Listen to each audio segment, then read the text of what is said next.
mali raw ho yung quote sa kanila. Hindi ho nila alam saan nanggaling yung pagkakalagay po ng detalye ng balita, pero tama ho yung timeline, saka tama ho yung logo ho ng media company. Pero mali ho ang detalye. Yun yata ang sinasabi ho na merong correction na dapat tingnan sa naturang motion for reconsideration, mga kapuso. Buena Manong Balita. Madaling panahim, nasa ating linya lang hot. Kausapin natin dahil nito nakalipas na linggo. Actually, last week ko pa gustong kausapin si Commissioner Nepomuceno ng Bureau of Customs dahil mukhang meron yatang mga nagre-reklamo sa kanilang online duty and tax calculator. Lalo-talo na ho yung mga involved ho sa online business. Nagbebenta ho ng mga iba't ibang mga bagay. Pagpasok ko dito, di ho nila malaman bakit sabi ho free, parang free delivery. Pero pagdating ko dito, wala ko nang babayaran eh. Si Commissioner Ariel Nepomuceno ng Bureau of Customs sa ating linya. Commissioner, good morning po sa inyo, sir. Si Orly Trinidad po ito sa radyo na TV pa, sir. Good morning po, Early at sa ating mga kababayan.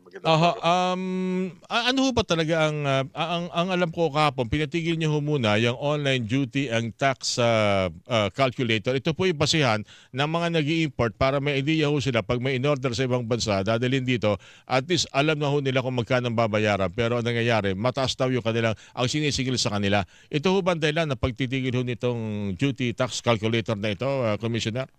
Tama po, Sir Orly. Kasi nagkaroon po ng discrepancy o pagkakaiba dun sa computation po na ibinibigay ng calculator at dun sa final billing na dapat bayaran ng ating mga kababayan. Oo. So, nagkakaroon po ng palituhan dyan at syempre pagdududa dahil alam niyo naman mababa ang tiwala ng ating mga kababayan sa Bureau of Customs, lalo matatagan po yung kanilang pagdududa. Kaya pina-take down ko na po muna yan, pinababa ko muna hanggat ma-i-update na. Kasi ilang taon na po yung calculator na yan, kailangan i-update. Ibig sabihin, kumpletuhin yung mga items na dapat yung breakdown na tinatawag nang makita ng mga kababayan natin, alin talaga yung mga pinagbabayaran nila nang hindi mabawasan ho yung panghuhula at pagdududa. So maaring yung aking natatanggap na mga balita o report tungkol dyan, maaring tama ang calculation pero yung final billing mas mataas sa ini-expect ng nag-import o ng bumili ng item. Tama ba yun? Oo, tama po kayo.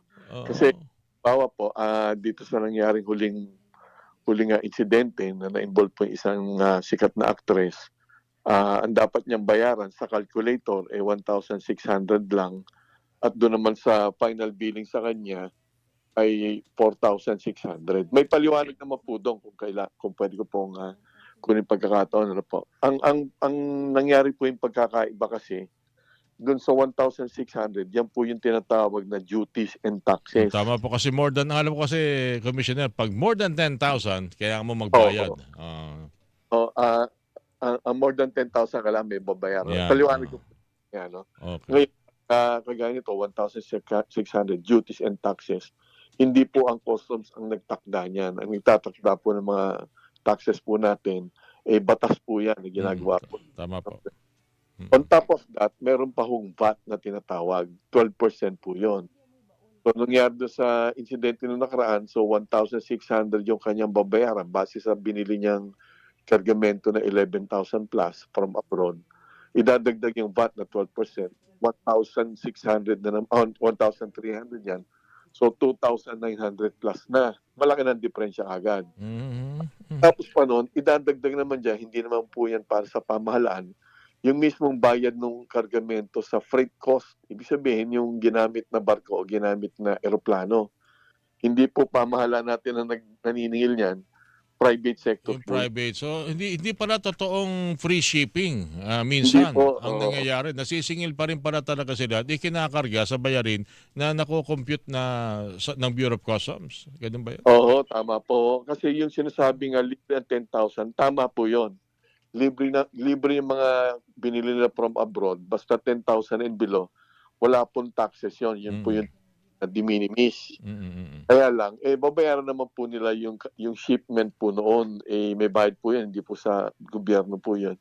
Private sector. Nandun po yung diferensya. Kaya, siyempre, magagalit po sa sumaloob ng ating mga kababayan. Baka isipin po, binubulsa ng ating mga kasamahan. Hindi po ganun po yun. May bayad po ang shipment, hindi po libre.